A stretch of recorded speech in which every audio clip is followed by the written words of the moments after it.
Hello and welcome. आज हम एक ऐसी स्टोरी पढ़ने वाले हैं जो आपके माइंड को ब्लो कर देगी। सीरियसली, चैप्टर का नाम है द साउंड ऑफ म्यूजिक और इसका पार्ट 1 है एक ऐसी लड़की के बारे में जिसने पूरी दुनिया को सिखाया कि सुनने के लिए कानों की जरूरत नहीं होती। So get ready to be inspired by the amazing story of Evelyn Glennie. Let's start. तो सीन शुरू होता है लंदन के एक super crowded underground train platform से। रश आवर का टाइम है, मतलब भीड़ ही भीड़, लोग एक दूसरे को जॉसल कर रहे हैं, धक्का मुक्की ट्रेन में घुसने के लिए। इसी भीड़ में एक पतली सी दुबली सी लड़की खड़ी है। She is a slight girl, अपनी 17 साल की एज से भी छोटी लग रही है। वो थोड़ी नर्वस है but at the same time super excited भी है। और जैसे ही ट्रेन के आने की वाइब्रेशंस को वो फील करती है, उसकी एक्साइटमेंट और बढ़ जाती है। सोचो क्यों?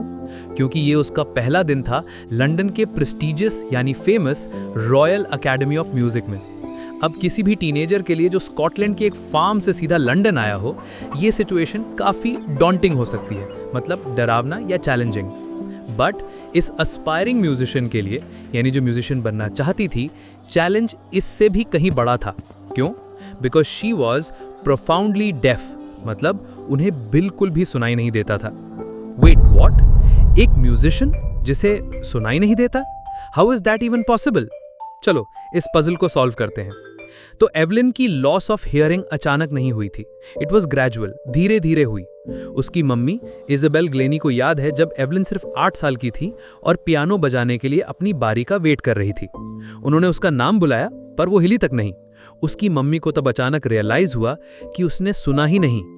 काफी टाइम तक तो एवलिन ने अपने दोस्तों और टीचर से अपनी बढ़ती हुई डेफनेस को कंसील किया, यानी छिपाया।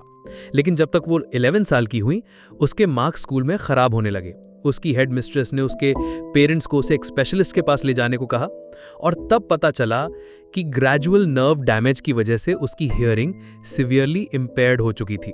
यानी धीरे धीरे नर्व्स डैमेज होने से उसकी सुनने की शक्ति बहुत कमजोर हो गई थी। डॉक्टर ने एडवाइस किया कि उसे हियरिंग एड्स लगवा देनी चाहिए और डेफ स्टूडेंट्स के स्कूल में भेज देना चाहिए। इमेजिन, एक बच्ची जो म्यूजिशियन बनना चाहती है, उससे ये कहा जा रहा है। एवलिन कहती हैं, एवरीथिंग सडनली लुक्ड ब्लैक। ऐसा लगा जैसे सब कुछ खत्म हो गया। बट एवलिन गिव अप करने वालों में से नहीं थी। नो वे। उसने डिसाइड कर लिया था कि वो एक नॉर्मल लाइफ जिएगी और म्यूजिक में अपने इंटरेस्ट को पूरा करेगी। एक दिन उसने एक लड़की को जाइलोफोन बजाते हुए देखा और डिसाइड किया कि उसे भी ये बजाना है। ज्यादातर टीचर्स ने उसे डिस्करेज किया, कहा तुमसे नहीं हो पाएगा।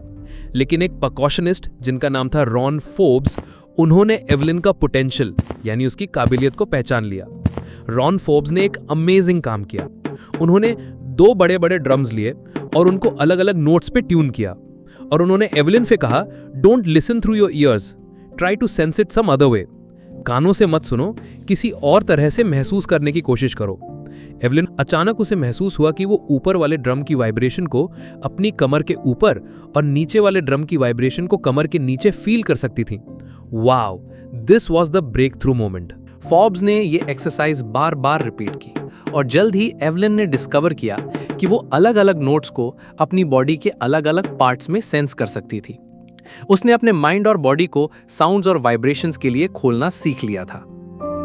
और बाकी सब था share determination and hard work, rock solid इरादा और बहुत सारी मेहनत। उस पॉइंट के बाद एवलिन ने कभी पीछे मुड़कर नहीं देखा। 16 साल की एज में उसने एक यूथ ऑर्केस्ट्रा के साथ पूरा यूनाइटेड किंगडम टूर किया। उसने रॉयल एकेडमी ऑफ म्यूजिक के लिए ऑडिशन दिया और एकेडमी की हिस्ट्री के हाईएस्ट मार्क्स में से 1 स्कोर किए। धीरे धीरे वो ऑर्केस्ट्रा के काम से सोलो परफॉर्मेंसेस पर आ गए और अपने 3 साल के कोर्स के एंड तक उसने ज्यादातर टॉप अवार्ड्स जीत लिए थे।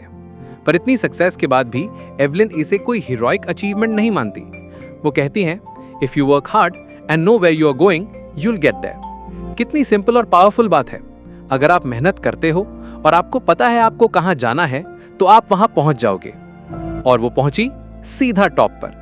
दुनिया की सबसे ज्यादा सॉट आफ्टर मल्टी परकशनिस्ट बनी, जिसे लगभग 1000 इंस्ट्रूमेंट्स पर मास्टरी हासिल थी। ये देखना बड़ा ही इंट्रीगिंग है, यानी फैसिनेटिंग और क्यूरियस, कि एवलिन बिना सुने इतना एफर्टलेसली कैसे परफॉर्म करती है। एक इंटरव्यू में उसने 2 घंटे की डिस्कशन में एक भी वर्ड मिस नहीं किया। वो मजाक में कहती हैं कि बस जिन मर्दों की घनी दाढ़ी होती है उनसे प्रॉब्लम होती है, क्योंकि वो सिर्फ लिप्स नहीं, पूरा फेस, स्पेशली आंखें देखती है। उसकी स्पीच इतनी क्लियर इसलिए है क्योंकि वो 11 साल की उम्र तक सुन सकती थी, लेकिन इसे ये एक्सप्लेन नहीं होता कि उसने फ्रेंच और बेसिक जापानीज कैसे सीख ली। Amazing, right?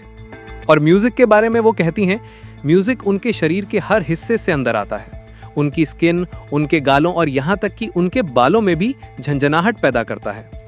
जब वो जाइलोफोन बजाती हैं तो वो साउंड को स्टिक से ऊपर अपनी फिंगर टिप्स तक पास होता हुआ सेंस कर सकती हैं। ड्रम्स पर झुक के वो रेजोनेंसेस यानी म्यूजिक की गूंज को अपनी बॉडी में बहते हुए फील करती हैं।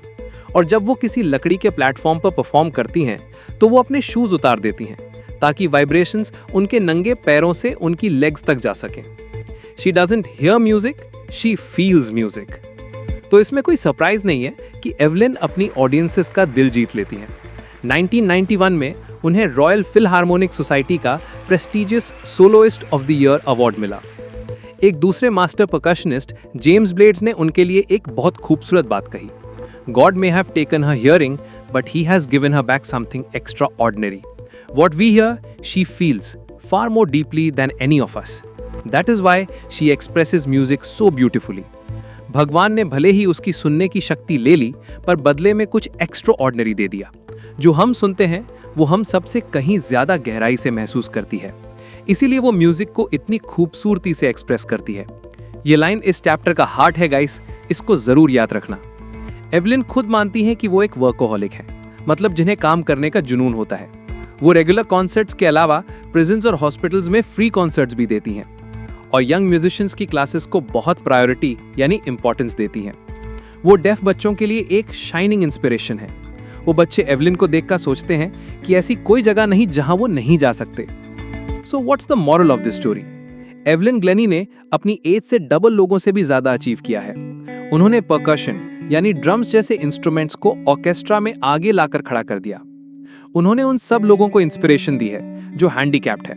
लोग उन्हें देखकर कहते हैं, if she can do it, I can. और सबसे बढ़कर उन्होंने लाखों करोड़ों लोगों को अपने म्यूजिक से बेइंतहा खुशी दी है।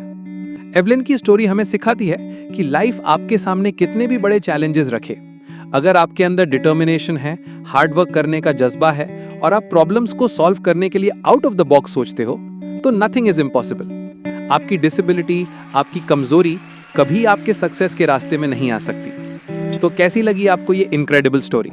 मुझे नीचे कमेंट्स में जरूर बताना। And don't forget to like, share and subscribe for more amazing chapters.